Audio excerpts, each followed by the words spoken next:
Hey y'all, welcome to Sweet Tea and Butterflies. Today we are making a witch's fire pit, complete with burnt bones and all of that. Started out with some of this spray foam insulation. I bundled my lights up there. They're orange lights, so that it gives like a fiery glow. And you gotta really be careful with this stuff. I was actually aiming for something a little bit smaller and then realized that, oh, yeah, I mean, I knew it expanded, but I didn't realize that it was going to expand quite as much as it did, but I still like the way it turned out.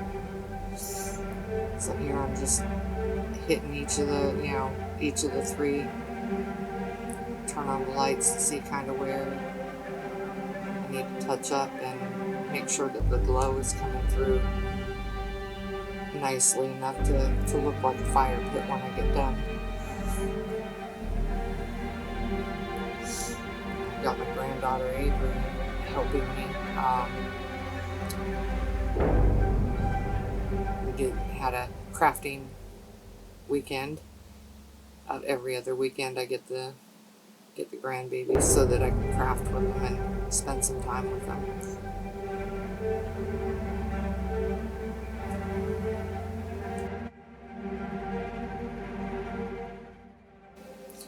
Here I am placing the bones in there. It's important to put anything that you're going to put in there. It's important to put in there before it sets up.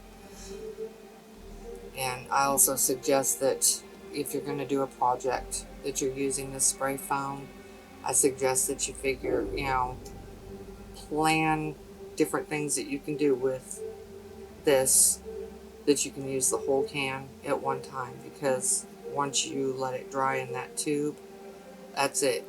You're not getting any more out of it.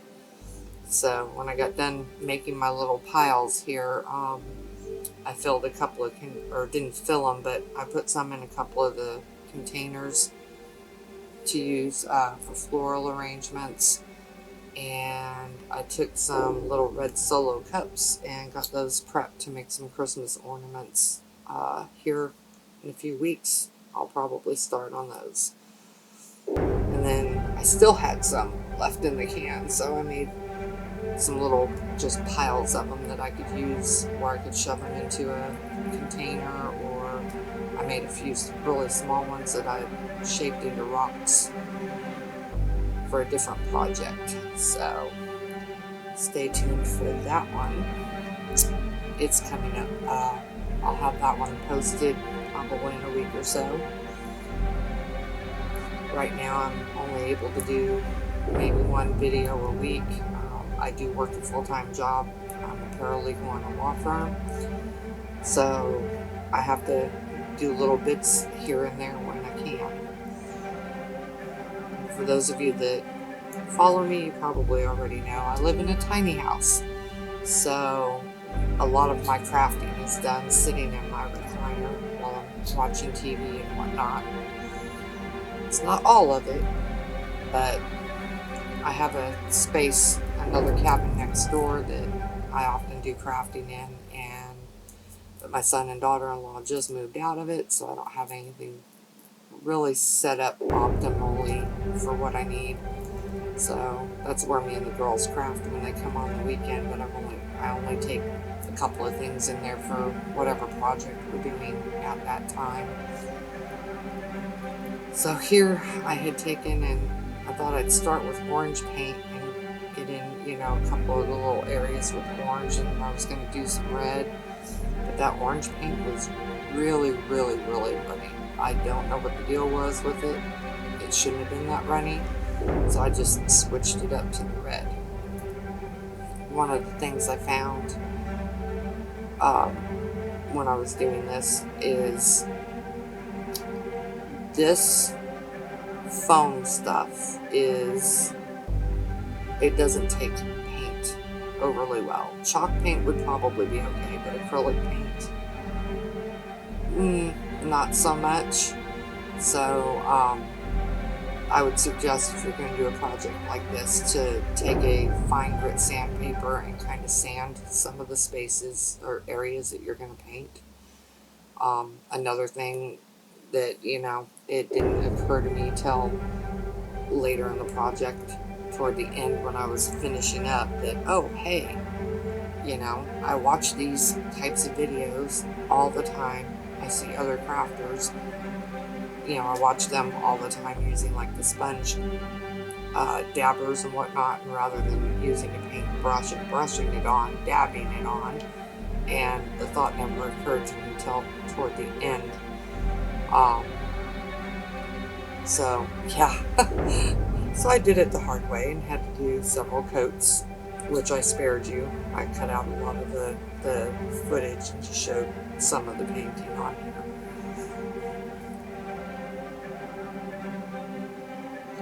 Here I'm trying to get in some of the areas with the red paint that I know is going to kind of show through.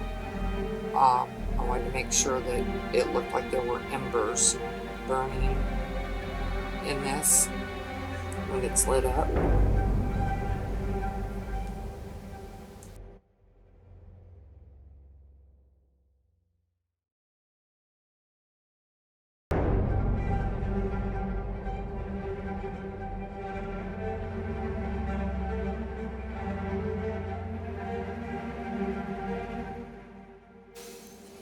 One of the things that I did after the fact, that I don't know why I didn't think about it. I wasn't paying attention, but it's important to paint the backside too.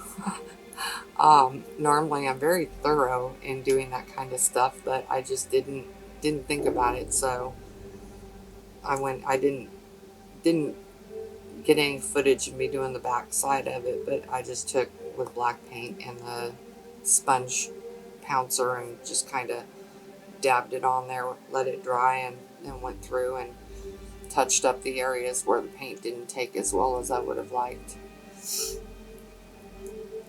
So now here I am, you know, going through painting with the black in there. There are a lot of little areas that you have to have you know, that you have to kind of wheedle in there to make sure that you get all of, especially on the top side. I didn't worry about it as much on the back side of it, on the bottom, but on the top, I wanted to make sure I got in each crevice either red paint, black paint, or some of the gray. I used the elephant gray from Waverly.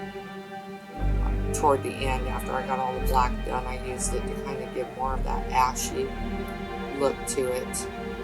I think I'm using folk art black paint on this part, and red was also folk art, I think. Boy, that's a tongue twister.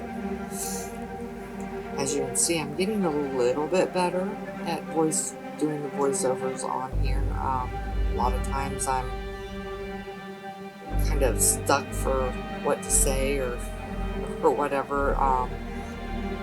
Like I said in the last video, you know,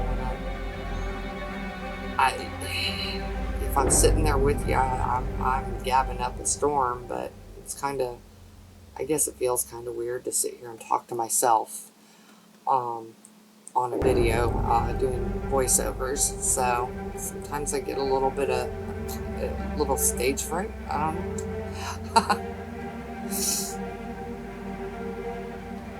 I think, you know, as I'm looking at this, you know, I think I would have liked to have put a few more logs in this. And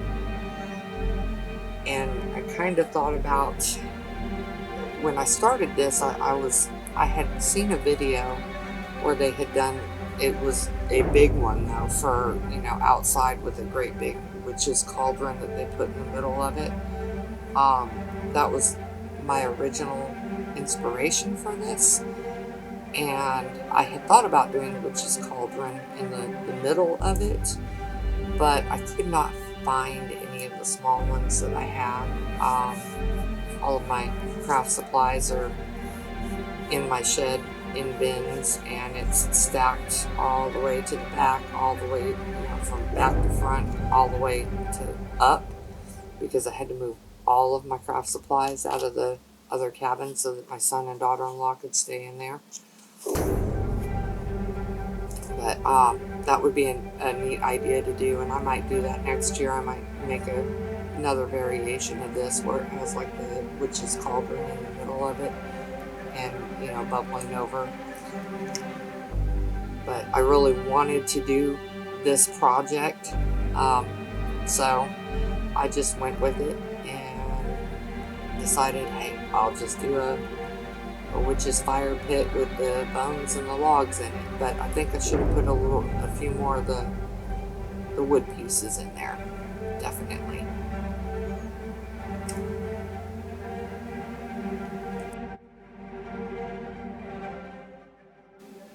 Let me know in the comments what you think. Should I have used more wood pieces in there? And while you're watching and whatnot, don't forget to subscribe, hit that notification bell, and like and share and comment.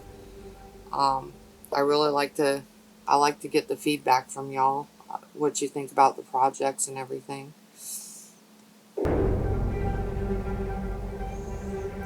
Here I'm trying to get, you can see I've gotten a lot of the outside part of it done.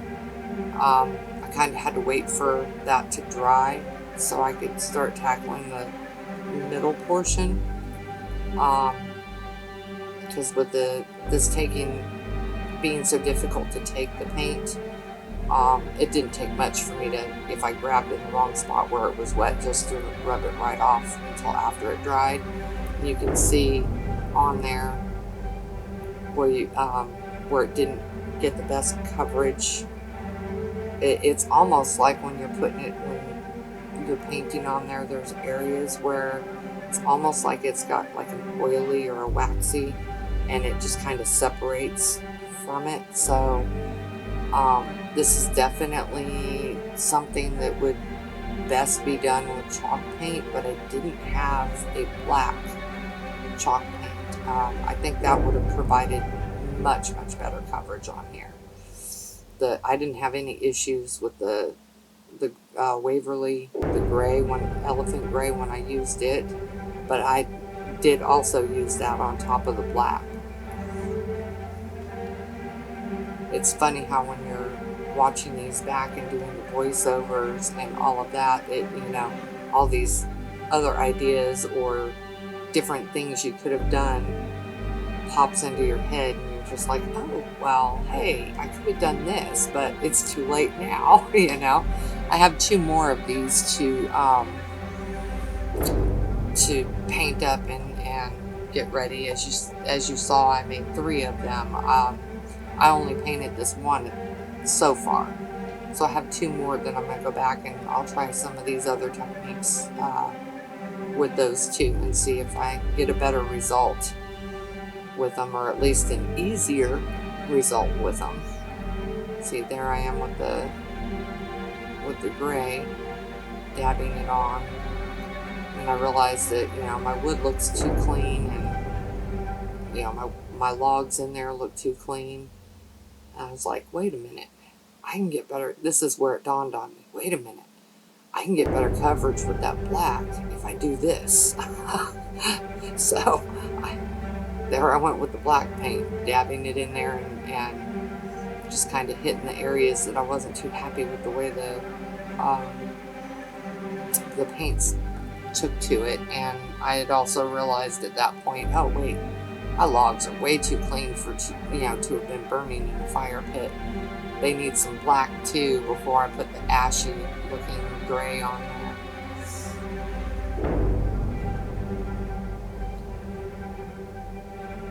Yeah, when I did the back side, I used the pouncer on the back to get it, and it worked a little bit better, but I still think chalk paint would have been better. And if you have to use acrylic paint like I did, I'm gonna try sanding the next one, roughing it up a little bit.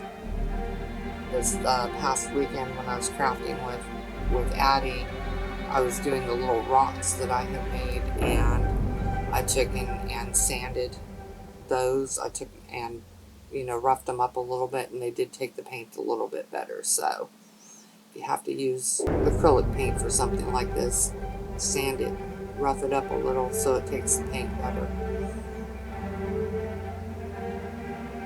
I didn't even think about trying the Mod Podge trick of, you know, slicking it down with the Mod Podge first, and then the couple of times I've done that though on other projects, it seems like the Mod Podge, it's easier for that to peel up, so it peels up with the paint and everything.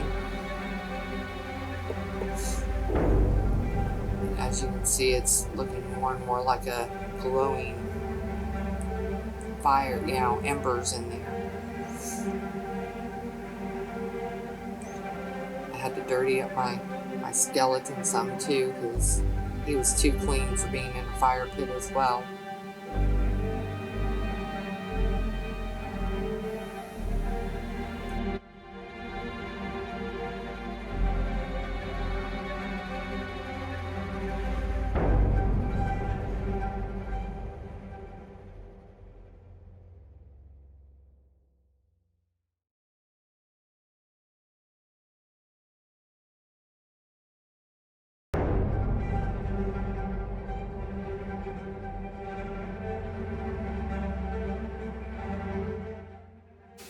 All in all, I really had fun with this project, and I like how it turned out.